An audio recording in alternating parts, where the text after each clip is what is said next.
Hello there my RPG lovers and welcome to another video.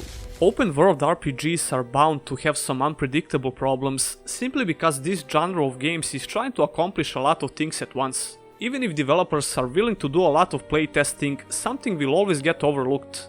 I'm not speaking about the technical issues that we used to expect in these games at launch, because for the most part those problems can be fixed with patches. However, you can change some core design decisions with a simple patch, and sometimes even the most mundane features like UI elements can cause a lot of issues. If the game is close to being finished or even in some middle stage of the development, it can be close to impossible to change some core design decisions.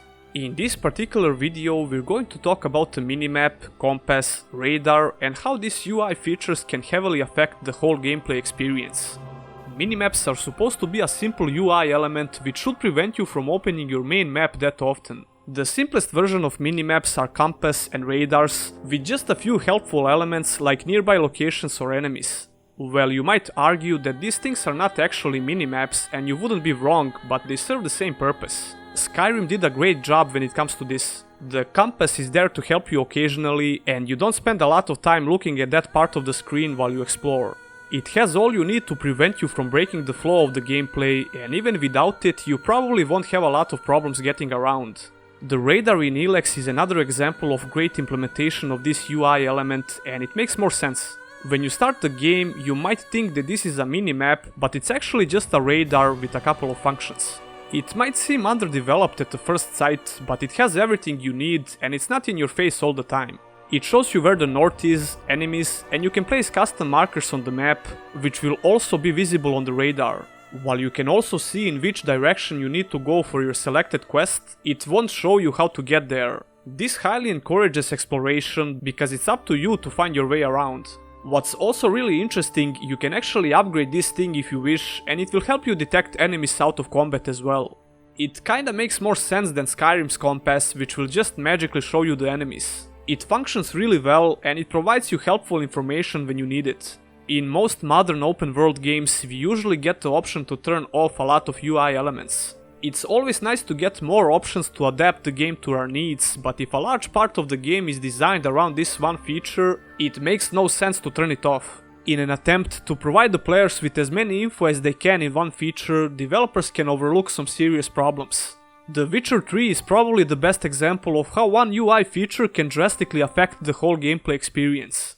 Even though The Witcher 3 is undoubtedly one of the best games in the last decade, it's not without its problems. This was actually my biggest problem with the game and I didn't notice it right away. But when I found myself just staring at the minimap for almost 1 minute straight, I knew something was wrong. This game has an amazing landscapes and detailed locations, and you can easily miss a large majority of that by just staring at a minimap. Apart from the direction of the quest, the minimap is trying to create a path for you to follow, which makes it even worse in my opinion. Of course, you don't need to follow it, but when it's there, you subconsciously feel the need to do so. You can also see herbs, notice boards and merchants. All of this has been done to prevent you from entering the main map that often and break the flow of the gameplay. But keeping your eyes on the minimap and failing to see a lot of stuff while you explore breaks the flow of the gameplay even more. You can turn off the minimap and every other UI element in the options, but this won't fix the problem entirely, especially if you're playing the game for the first time. You will just have to open up the main map all the time as you explore, because the size of the world is insane and there is no way in hell that you'll find your way around. This game is simply not designed to be played without a minimap. It's different on your second playthrough because you will have a good idea of the world, but even then it can be really hard to know where you're going. Despite this, I had a lot of fun on my second and third playthrough of the game when I turned off the minimap. Even though it can be really tedious sometimes, the exploration just felt much better. It's really hard to predict how individual gamers will approach the exploration in open world games, and you can't please everyone. I think there should always be optional tools to help some players, but developers should be really careful not to overdo it. This is just one of the reasons why open world RPGs are really hard to make properly. To conclude this discussion, I personally believe that compass/radar is a much better option than a full-blown minimap.